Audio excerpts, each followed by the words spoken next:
Viral tanda tangan emoji senyum Kapolda Babel, ternyata asli bukan iseng atau bercanda. Tanda tangan Kapolda Kepulauan Bangka Belitung, Irjen Hendro Pandowo mendadak viral di media sosial. Bukan karena kontroversi melainkan karena di akhir goresan namanya tertera emoji senyum. Video penandatanganan prasasti yang menunjukkan hal unik itu pertama kali diunggah akun Instagram @humaspolda_kep_babel pada Senin, 21 April 2025.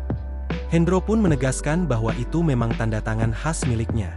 Itu memang tanda tangan asli saya, ditambahkan emoji senyum itu sebagai ungkapan bahagia, kata Hendro saat dihubungi, Rabu, 23 April 2025.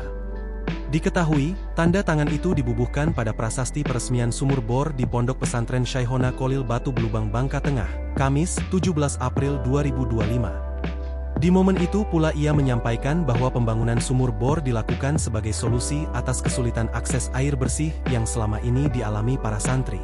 Selama ini sumur kurang bagus, tidak mencukupi dan kurang dalam, ucap Hendro.